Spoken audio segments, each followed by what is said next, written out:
starting in fashion journalism was very much a coincidence. A good friend of mine used to be a press officer in the place where I work on my day job.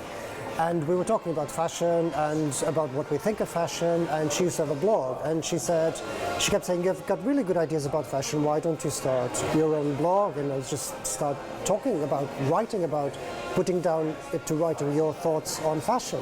And I thought, well, that's an interesting thing. I've never done that before. This was about like 4 years ago. So I started a blog then, which was called World Man About Town. And in my second article that I published, I noticed that overnight there was like a blip of a surge in readers. And I thought, this is really weird. And I realized they were all coming from New York. And because this editor in New York read an article, he found it through Google or whatever, and he said, he wrote a really nice review of my blog on his own blog. So he had lots of people, because he was an influential publisher in publishing industry, so lots of people actually started going from there. And then one thing just led to the other, you know, you publish and then people write to you and say, I'd like to be featured, and then you invite yourself to events and opportunities. And yeah, it just started as a coincidence, something that I enjoy reading and writing. I enjoy fashion, so I just put the two together, and that was it.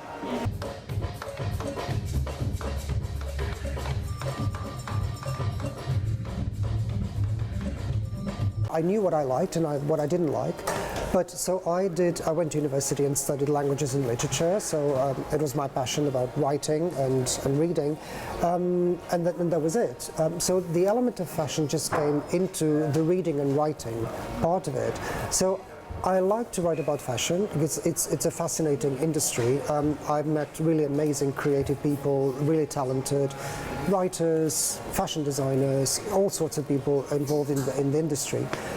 But the way that I see it, I am writing about a subject, so I actually like sometimes not to write about fashion and write about other things like art, design, architecture, lifestyle, things that in a way push me out of my comfort zone.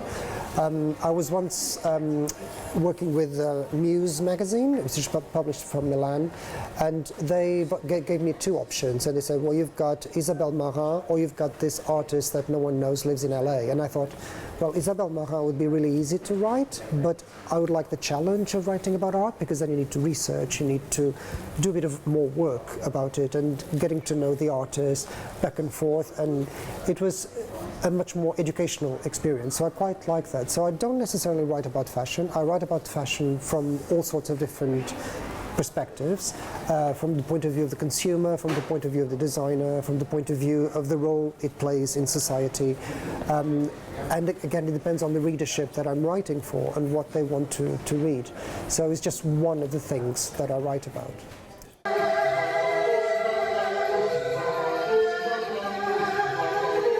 Well, because the blog I had before was World Men About Town, and people just kept thinking, first of all, it was related to Men About Town magazine, and they just kept thinking it's all about menswear. And although I still have a focus on menswear, I wanted it to be about style and about fashion in general, and not just necessarily about fashion, but everything that makes your life richer in terms of style. It could be cosmetics, it could be travel, it could be art, design, everything that makes your life richer and better. So I was looking for a title. It also needed to be something that no one else had done.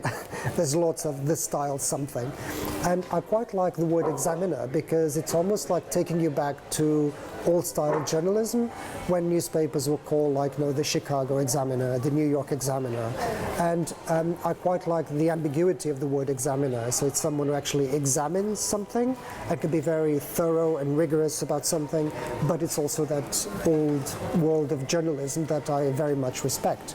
So there you go, the style examiner, and then I just bought the domain, and that was it.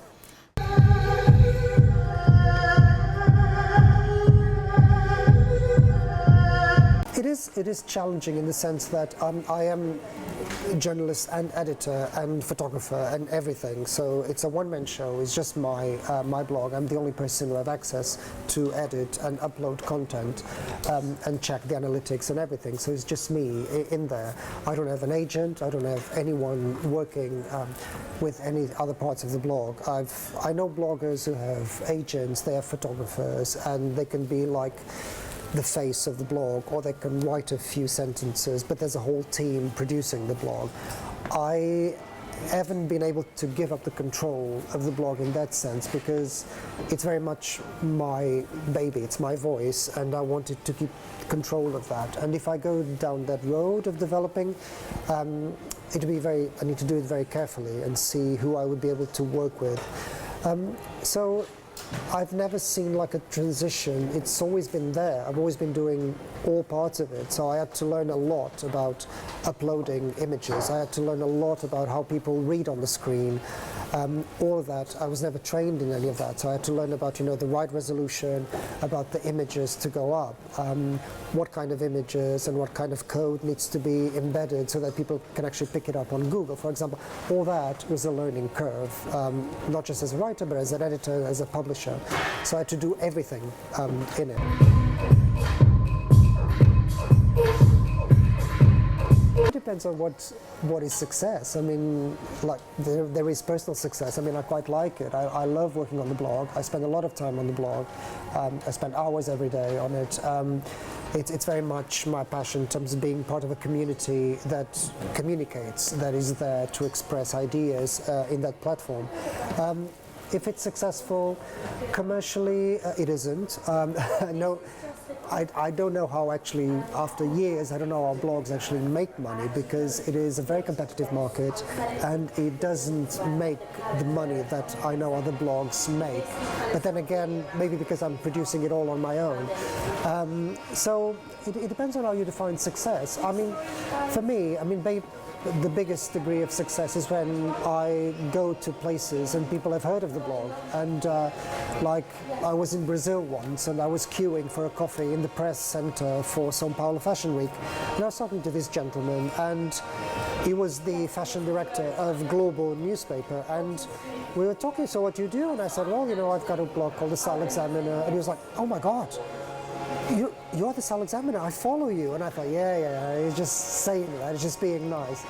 But then when I went back to the hotel, I realized actually through checking who subscribed that his email was there. So he was actually being truthful to that. So that, it's quite humbling and quite a nice experience to see that people are actually reading it. Or once I was in Paris Fashion Week and I was sitting waiting for a show to start and talking to someone, what do you do? And I said, well, I got the Style Examiner. And they said, oh, it's one of my favorite blogs. So things like that, for me, that's how I measure success, is how that actually people find it interesting or relevant or engage in some way with it.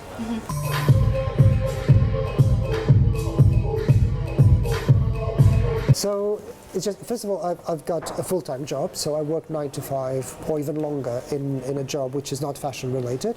And when after that, I get home and then I work on the blog. I've got to go through dozens and dozens of emails of people who write to me about a certain product or a certain thing that needs to be featured. And lots of it is just delete because it's just really, really irrelevant. But other things, then I need to research and say, okay, this interests me and would interest my readers, so I need to find out more about it. So I write back, exchange more information, find out more about it, get the images, get the article written, which can take days to be done. And then once you have all the content, it can take a few hours to write, edit, publish everything, and then promote through social media and other channels.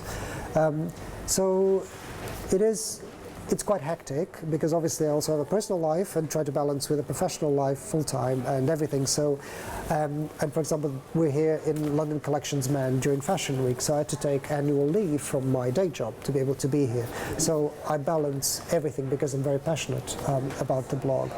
So it is a normal day, or the few hours that I have are very hectic, very hectic.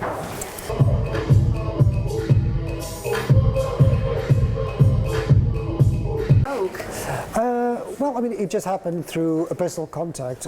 We were both at Moscow Fashion Week, and we were talking, both journalists, and we were just sitting together, waiting for a show to start, and then we talked what you do, blah, blah, and I said, well, how do you work with contributors? Why do you work? And then they said, they explained how they do it, and that was it. Then we exchanged emails. I wrote to them, they wrote back and say, let's start with London Collections Man. So I've sent last night 2 reviews of 2 collections, and I'm doing a visual diary as well, so take lots of photos with my phone and then edit those photos, and at the end of the 3 days of London Collections sent to Vogue, and then they will upload online what they want to do. I think Vogue is an amazing publication. It's always very professional in every country that it's published, so to be part of that sort of Condé Nast family, it's quite rewarding. I already work with Details magazine from the States, which is also Condé Nast, and obviously just specifically to menswear. Vogue, obviously it's women's wear, but they've got a section on their website focusing on new talent, so they're very interested in finding out what's going on in London, so I'll be covering for them. This is the start. Hopefully I'll be doing more.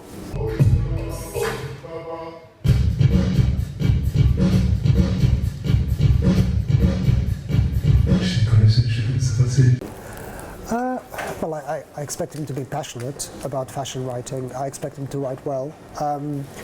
I am very, very particular about quality of writing, and I think these days people are just obsessed about quantity and analytics and figures, but I think being able to express an idea in a critical and well-written way with the careful choice of words in an erudite way, for me is very important. I think we're losing that tradition because the main medium at the moment is online, and people don't have time. They don't spend time reading online. I mean, you spend half a minute going through an article, you flick, you get the information, that's it. So it's really important that people remember that as fashion writers, they have a duty of care to whoever reads their material. So it needs to be well written, it needs to be carefully put together. So what I'm very excited about it, because it's about looking out, a young generation is looking into fashion, and how it will be interesting to see, are they actually, what kind of voice or kind of choice of words and sentences are they using these days to be able to describe fashion. And as long as it's quality, for me, that's the most important thing.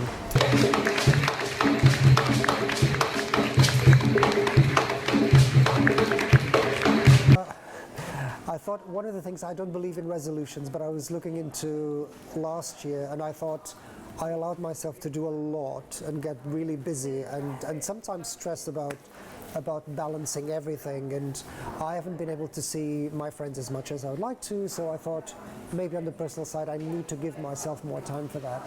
But fashion and fashion writing and publishing can be very absorbing, and journalism is not there when you want it. Journalism is there, and you need to take it as it happens. I mean, a story is as a value, as a shelf life. A story is valuable during a certain period of time. So if you don't do something immediately, it may not be worth next day or 2 days later. So I jump into things because they're there, and opportunities. So I did more than in 2012.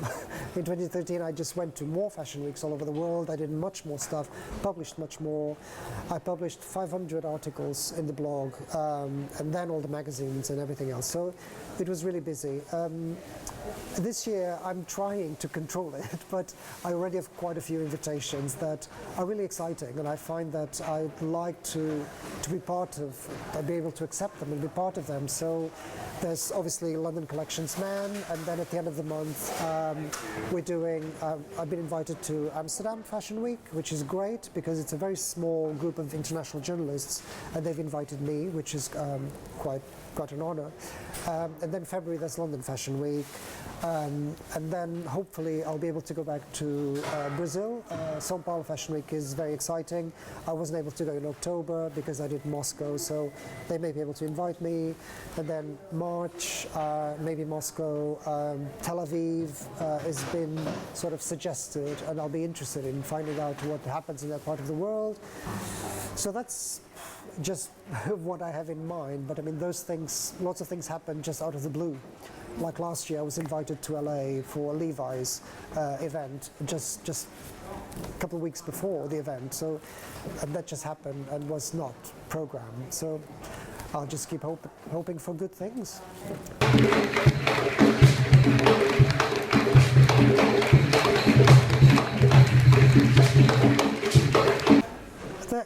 In this industry, and also relates to advice I had probably earlier in life, was to stick to your opinion and your gut instinct. I mean, when you think that something is wrong, don't follow it. If something is right but no one else is supporting it, go for it. And so you basically need to trust your voice as a writer and as a journalist and your opinion. And also be humble about the process. I mean, it's quite difficult, it's quite easy to lose track of reality. And at the end of the day, this is just fashion. You know, there are people dying in the world because of civil wars and not having any food or water. So this is really not vital for people's lives. It makes, in my view, makes life better, and when you put it in a social and political context, can be quite an enriching industry. But you need not to lose perspective that this is still, at the end of the day, for most people in the world, clothes and shoes and things like that. So it's just about keeping it real and trust yourself.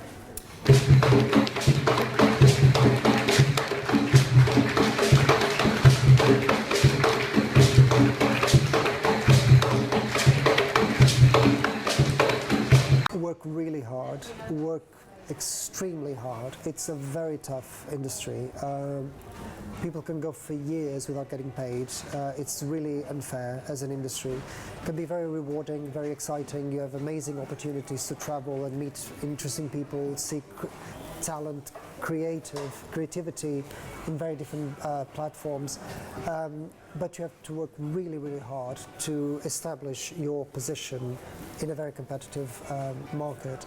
And don't expect things to be given to you. I think I'm coming across quite a lot of people who believe that fashion is this sort of glamorous industry, and fashion journalism isn't glamorous at all. I mean, most of the time I just spend like sitting on the floor with my laptop and a cup of coffee and writing, and that's not glamorous, you know. I'm not wearing like an amazing suit and tie. I'm just sitting there in my jeans and t-shirt and just writing away. And it's about knowing that that's the reality, and you get there by working hard. You don't get there by being in a reality show or by being, you know, selected on the street. You know, that happens to a tiny percentage of the population working in your field. So just work really hard.